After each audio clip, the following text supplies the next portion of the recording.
Hey guys, it's Robin, RsIslandCrafts, and welcome to my craft room. This is my Whip It Wednesday video where I'm going to show you what I worked on in the craft room this week.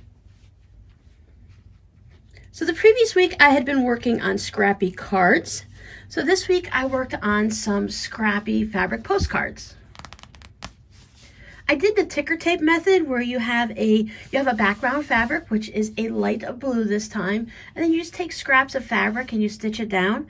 Now normally you would just stitch right around the edges on it, but I thought, I don't know, some of these are a little bit different shapes and weird, so I decided to just go ahead and do some straight line quilting all the way across. I love this one because I got the monkey, the flying pig, and I got a neon crab. So I tried to find with some of them to have something fun to put into them. The light bulb, the flowers, just a variety of things, but it's all really just from my scrap bin. I've got the froggy down here. See the little owl peeking out?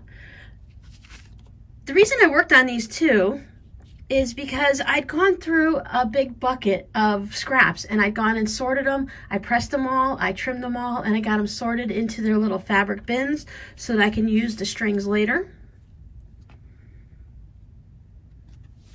So this is the fabric bin that I emptied. It was jam-packed full over to the top, just full of chunks and bits of fabric. Nothing very big. I was able to pull out a few that were from 5 to 8 inches wide to save for other projects, but everything else got cut up and put into my little scrap saving system with the different strings and stuff. And with doing all of this, it got me intrigued and motivated to go ahead and make some of these cards. I did make about 5 or 6 more, but I've already sent those out to some of my patrons. And I also felt I got that pull back to doing string blocks again, so I think I'm gonna go ahead this week and start working on some quilt as you go string blocks so I can go ahead and make another string quilt. I just love it's just a little bit of fabric, so you're not getting too overwhelmed with the designs and the novelty prints and stuff. So you're mostly just seeing the different colors.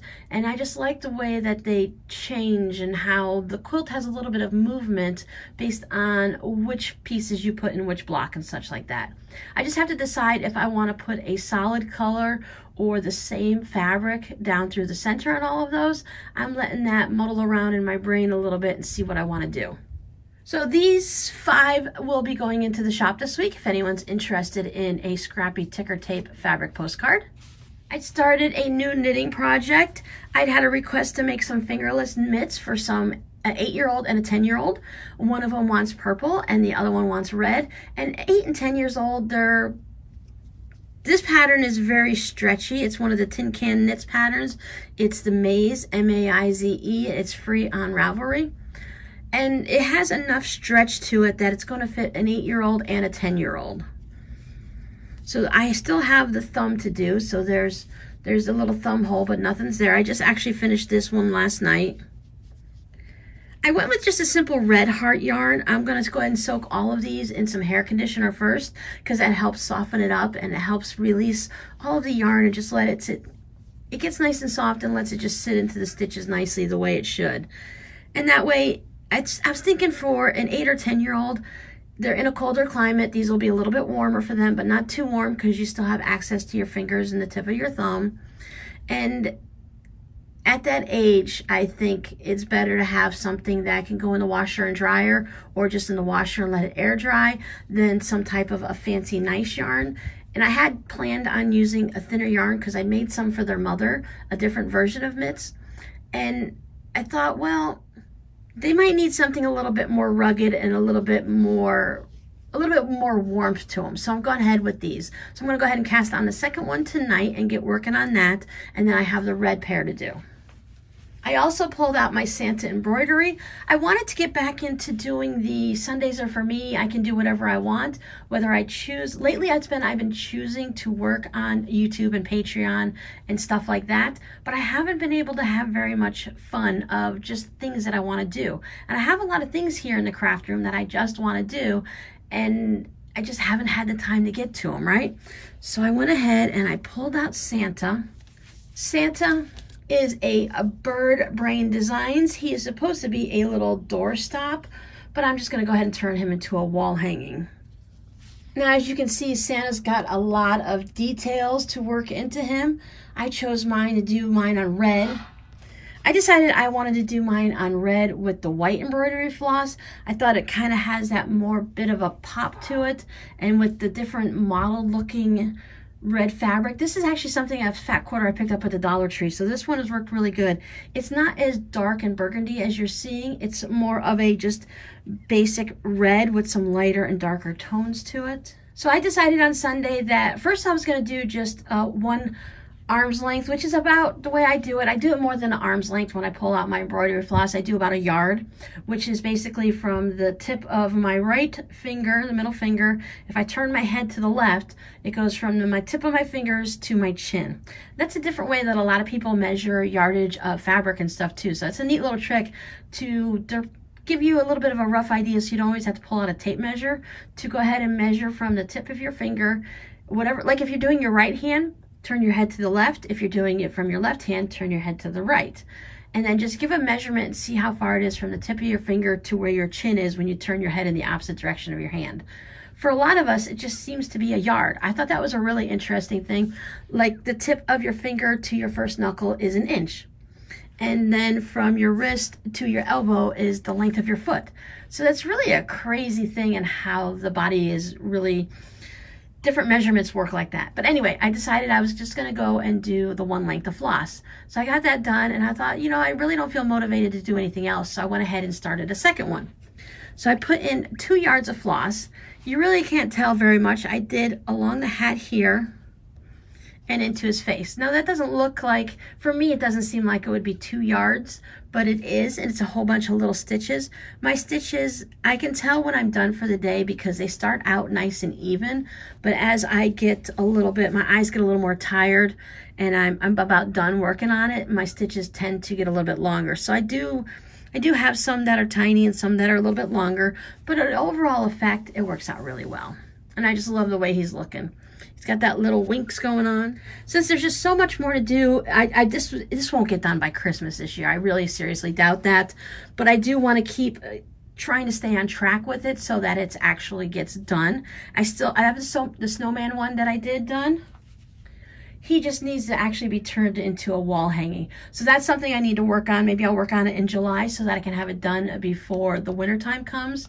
So that once, see, we don't get snow in Florida or anything, but it is nice to start to hang up the winter things at the same time you guys do up north when the snow season starts.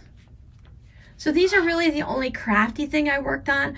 I did spend that one day going ahead and cutting down all the fabrics and getting that organized. So that's more of a thing that you don't see anymore in the craft room. It's like when you have a mess, you can see the mess everywhere, but when you clean the mess, you don't see it anymore. And it doesn't look like anyone spent any time taking care of it, but you know you worked hard getting things cleaned. I did receive a fabric postcard in the mail this week. Some of you may remember I did a swap with these with several people in Russia back before Easter time. And this one just finally made it. With everything going on right now, things coming from other countries is taking a very long time. So I was really surprised to go ahead and see this pop into my mailbox this week. It's got some trapunto in it. I don't know if you guys can see that this is kind of, it's got padding underneath it, so it's a little poofed up. It's got the extra stitches around. This is actually denim. Like, it looks like it really came from a pair of jeans. Great way to upcycle or recycle, however you want to look at it. And it came with this little mini panel of fabrics. So I thought these would be fun. I'm going to actually, since they came with a fabric postcard, I'm going to cut these apart and turn them into their own fabric postcard. Just find some type of fabrics to go with it, maybe in a log cabin design, just to go ahead and showcase these also. So that was a lovely gift to receive. So I want to thank everyone for the well wishes for my son Justin. He did amazingly well on his surgery. He went up to Tampa Monday morning to have some different tests done and to have a catheter placed into his jugular vein that went right to his heart. So if during the surgery they needed to do any type of monitoring or give him any special medicine, they can get it right to his heart right away so that there wouldn't be any issues. Thankfully, there was no issues and he made it through with flying colors. He spent a little bit of time in ICU afterwards because he had that catheter in his jugular, and we were able to go pick him up on Thursday evening. I think he got discharged at like 7:30 at night. So it was one of those weeks where you're at home and you're worrying and you're just kind of puttering around and doing a few different things here, but you can never really settle into too much. It was kind of hard to talk to him too much. First, I don't like to pester him because I know he sleeps a lot when he's in the hospital, especially when you're in the ICU. They tend to wake you up every 30 minutes to an hour to do whatever it is they have to do, and it makes it very difficult to sleep. So after any weight loss surgery, it just takes a little while to get used to your new stomach and what you can eat and how you can eat and how long it takes you to eat. So it's one of those processes where if I want to drink something, I can just go ahead and, I can drink down a bottle of water, no problem. But when you have these surgeries, because they do different things to your stomach, depending on which one you have to drink slowly and let when you're only able to get like a shot glass of liquid in you, you need to go slow because it takes a while between your stomach and your brain to register everything. So he's just learning his new process and going through all of that. Everyone else is doing fine. I've been watering my hibiscus in the morning and the evening. We haven't had as much rain lately. I have new grass coming up. It's like when a baby gets peach fuzz hair and the hair starts growing in. So I have all these little bits of grass that are growing in. I have one more little video to show you. There's one more thing I worked on this week. I decided on Saturday that if I wanted to have Sunday off to do whatever I wanted or to just relax and take a nap, which I did take a nap, I decided it was time to go ahead and clean out the gray room, which is right next to my craft room. I decided it was time. It was just becoming a drop zone because I keep the door closed, so I could just drop things in there and close the door. It does need to be a storage room for me where I can keep certain things in, keep it away from the cats, keep it just locked behind a door, and you just always have things you have to store, It's like a giant closet for me. But it had become cluttered with large things and I just dropped things. So what I did is I went and I spent some time on Saturday. I think it took me about 3-4 hours to pull everything out of the room, put back things where I wanted them. I packed up some things. I have a crossover between a SUV and a minivan, so I'd filled up the whole back end of it with a whole bunch of stuff that I could go ahead and just take up to Goodwill. I had been leaving it in this room and it had been piling up because you couldn't go and do any donations for the last few months. So now that they have opened up in the last 2-3 weeks, I was able to go ahead and take all these things up and clear it out. And just by clearing that out and the couple little bits of trash that I had, I was able to reorganize everything and make it look a lot better. So go ahead and enjoy this little video. It's a very short one, a little bit of a before and after of what this room looked like. So this is my catch-all room. This is my project for today. It's Saturday, June, whatever, the day before Father's Day. I've got Rob's stuff in here. I've got some of Robbie's stuff in here. I've got things that need to be donated, but I couldn't take them anywhere because, as many of you know, all the thrift stores were closed during the quarantine and everything. I got a very curious kitty that's trying to get into the fabric. So it's just become a catch-all. I mean, I even have a case of Gatorade in here. I've got distilled water. I've just got random stuff. So I'm going to go ahead and dig into this today. This is going to be part of or maybe I'll make a separate video or whatever for my WiP It Wednesday, because let's face it, this is something that I've been doing. This is part of my craft room basically, because that's all my fabric. This is a lot of craft supplies and works in progress and patterns and stuff. So I do need to take care of all of this. There's my tripod sitting there like it's going to be doing a video. So here's your before. Well, Rob was tigers are his favorite animal, so there's always a tiger somewhere in every room we have. So let's see what I can turn this room into besides a complete mess. Stay tuned. And here is the gray room, the spare room afterwards. Now, it still has a lot of stuff in it, as you're going to see. It's not neat and tidy, but it's organized for what purpose it is and what I'm doing with it right now and for what tools I have on hand. So let me take you in. This is where I store all my art fire stuff, so it's in a nice rolly plastic container. See everything in there nice and neat. I cover it up to make sure no sunlight hits it and no dust hits it. I do have double sun blocking, heat blocking curtains on, so really no light comes in here. It's dark a lot during the day. I do have some things. This is like a whole container bag of yarn for my miter square blanket. These have different craft supplies and scraps in it. Of course, you gotta put the kitty litter somewhere, right? And then I do have things in the closet. I have some storage bins in there. I have my soap making stuff in there. Things that I don't need to get to. I have the pillows that I'm going to use for the stuffing for Miranda's bolster pillow. These are some old pillows. I want to go ahead and open them up and look what the stuffing looks like inside. See if it's worth saving at all for throw pillows for the kids' house and stuff. These stack of baby blankets that I need to work on. My Freezy Pops that I love during the summer when it's so hot. My 2 blankets that I finished. So this is where I'm going to go ahead and stack them up while waiting for deciding if they're going to go to the police department, the fire department, or what. This is my container for my Simone Stars, my Gatorade, because when you mow the yard here in Florida in the summer, it's like 112 degrees. You need to replenish with Gatorade. I don't drink Gatorade normally. I don't believe in what it does in the amount of sugar, and it's just as bad for you as soda and stuff, but there's nothing quite like it when you've depleted all of your energy and all of your, you're out in the heat and you're sweating and stuff. This really helps with the salt and the sugar and the fluids. This mess right here, these laundry baskets are full of jeans and old t-shirts and jackets and things like that. I need to go through and like cut the jeans apart, save the back pockets, take the legs for material, decide if I'm going to use any of the shirts in any type of quilting projects or tote bags or anything. And then the rest can either get, what I don't cut up, get donated or thrown away. I have cleared off a table. This is my block of the month. My scissors is right there for cutting everything apart. And I have trash bags and containers to put it in. So I'm very well organized. I can just go ahead and sit in my chair and cut everything up. Turn my fan on because it'll be hot. This is some more craft stuff here. This is my batting. You can see that that's yarn. This is where I hide all of my fabric. All of those fun and bright novelty prints in there. These are some projects and some craft supplies, and I always keep my shoes right there. This is full of other types of craft supplies, little bits and whatnots that I need to go through. It's got some sock yarn in there and everything, and it's just stuff that needs to be taken care of. So this room is as organized as it's going to be for right now, but it's easy to move in and get whatever I need to. I can get to everything. Oh, this is like Rob's wheelchair and walker and stuff like that. It's brand new. We only used it for a short amount of time. I'm not getting rid of it. So you never know when you're going to need a wheelchair, right?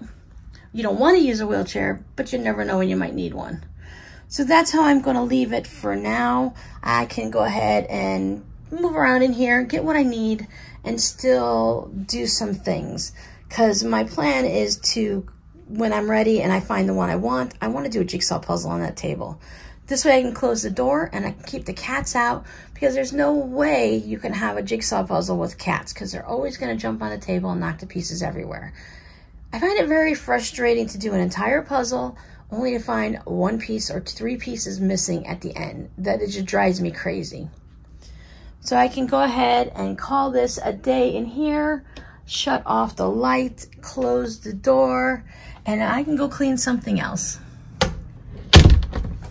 So thanks for hanging out with me. Bye. I've been working throughout in the past 6 or 8 months, I've been cleaning out different parts of the house. We've been living here as of October. It'll be 18 years. In 18 years, when your kids, like Robbie was 3 and now he's 21. So you tend to collect a lot of stuff over the years, just as a family of 5. Let's face it, as a family of just me, I still collect a lot of stuff. So now I have to clean, now that that room's cleaned out, I have to clean out the closet in this room. It was Robbie's childhood room. He was in here for, 18 years. So there's a lot of toys that you wanted to save, like Legos, and then different things as he grew up, and different video games and stuff like that. Things that you're not going to get rid of, you want to kind of save for the grandkids, or your kids as they get older. Sometimes they want to play nostalgia and go back and play the old Atari or something like that. And then I have to clean out my closet.